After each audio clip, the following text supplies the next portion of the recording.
قیصر سینمای ایران، بهروز وثوقی. درود دوستان، تا پایان ویدیو همراه من باشید تا با زندگی این هنرمند محبوب بیشتر آشنا شید. بهروز وثوقی متولد 20 اسفند ماه 1316 بازیگر قبل انقلاب ایرانه. بهروز قبل بازیگری در سینما کارمند اداره دارایی و دوبلور و گوینده رادیو تلویزیون بود. ایشون برادر چنگیز وثوقی و شهرزاد وثوقیه که هر دو در ایران به کار هنرپیشگی مشغولن.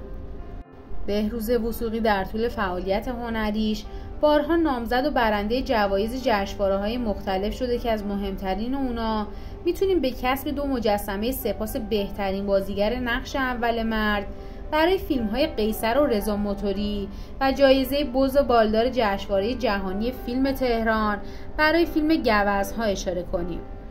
بهروز وثوقی به خاطر نقش شمایلوارش در فیلم قیصر از سوی سینما دوستان ایرانی به قیصر سینمای ایران ملقب شد.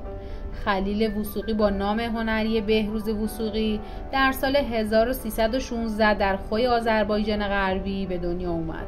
اون فرزند اول خانواده بود و ایشون 4 برادر به نامهای چنگیز، شهرزاد، بهزاد و فیروز داره و به گفته خودش از 6 ماهگی به تهران اومده و در خیابون آبادانا ساکن شده.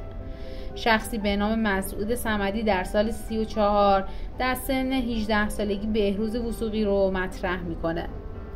قبل از ادامه خوشحال میشم عضو کانالم بشید و با زدن دکمه زنگوله کنارش از ویدیوهای جدید من مطلع بشید.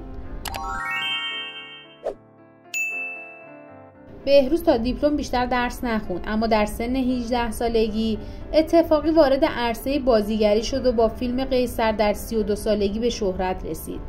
بهروز وثوقی بعد اینکه 2 بار در کنکور سراسری رد شد، در اداره بهداشت خرم‌دره زنجان شروع به کار کرد، اما به خاطر توهینی که به یکی از بازرس‌های محلی کرده بود از کار اخراج شد. در سال 1331 وقتی که 15 ساله بود، با دیدن فیلم ولگرد با بازی مرحوم ناصر ملک مطیعی عاشق بازیگری میشه و جرقه رفتن به دنبال این هنر در وجود شعله‌ور میشه. در نهایت در سال 1334 وقتی که 18 ساله بود توسط یکی از چهره‌های قدیمی هنری به نام مسعود صمدی به امر بازیگری در نقش‌های کوتاه در سینما به کار گرفته شد. ایشون از سال 1337 با بازی در فیلم طوفان در شهر ما به سینما اومد و تا سال 1347 در نقش‌های متفاوت اما نه چندان پررنگ ظاهر شد.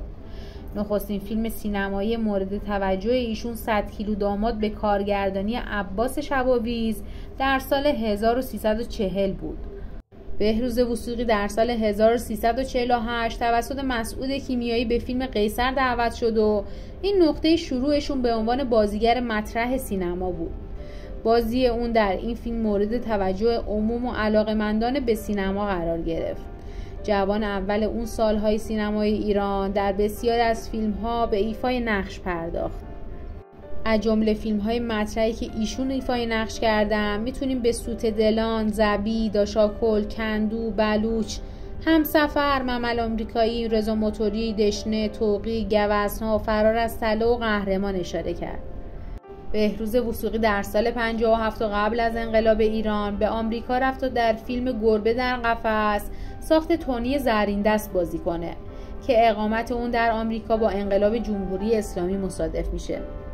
در سال 2000 داوران جشنواره فیلم سان فرانسیسکو جایزه آکیرا کوروساوا رو به عباس کیارستمی اهدا میکنن و اونم این جایزه رو به بهروز وثوقی تقدیم میکنه.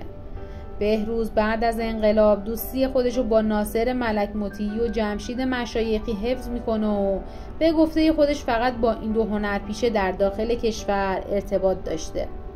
همچنین هنرپیشه معروف آمریکایی آنتونی کوین بازیگر نقش حمزه در فیلم محمد رسول الله چندین سال رابطه بسیار صمیمانه‌ای رو با اون در آمریکا داشته. بهروز وثوقی در سال 1978 در فیلم کاروانها به همراه آنتونی کوین ایفای نقش کرد. اون همیشه در قراردادهای خودش از عقیده خاصی برخوردار بود و اون عقیده این بود که در فیلمی به عنوان نقش اول در ابتدای فیلم اگر نام اون نوشته نمیشد در اون فیلم ایفای نقش نمیکرد. هرچند که این مسئله برای فیلمسازان هم حائز اهمیت بود و باعث فروش بیشتر اثر اونها میشد. در حادثه آتش سوزی سینما رکس آبادان در مرداد سال 57 ازدحام جمعیت برای تماشای فیلم گوزهای بهروز بود. بهروز وثوقی و پوری بنایی دو همکار و دوست صمیمی بودند که کم کم این دوستی به عشق و در نهایت به نامزدی این دو ختم شد. مدت 6 سال به همین منوال گذشت تا اینکه سر و کله فائقه آتشین پیدا شد. گوگوش در دوره نامزدی بهروز و پوری درگیر مسائل طلاق از همسرش محمود قربانی بود و حتی در این رابطه از بهروز کمک‌های زیادی گرفت. به گفته محمود قربانی، بهروز وثوقی با ارتباطی که با دربار و رابطه نزدیکی با اشرف پهلوی داشت باعث جدایی و طلاق گوگوش از محمود قربانی شد و این دو قبل از طلاق گوگوش با هم در ارتباط بودند.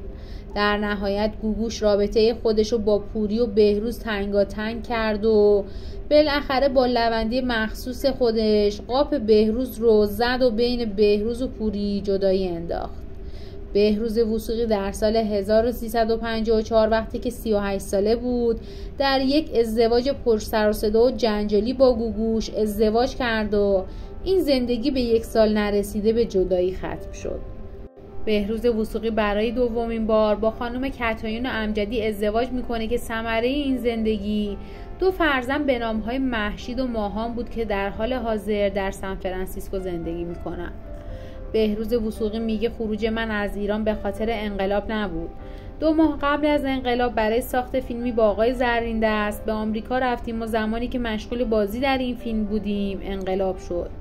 بعد از اون هم که فکر کردم اوضاع مناسبی برای بازگشت نبود و برای همیشه موندگار شدم. ممنون دوستان عزیزم که تا پایان ویدیو همراه من بودید. لطفا نظراتتون رو پایین همین ویدیو با من به اشتراک بذارید.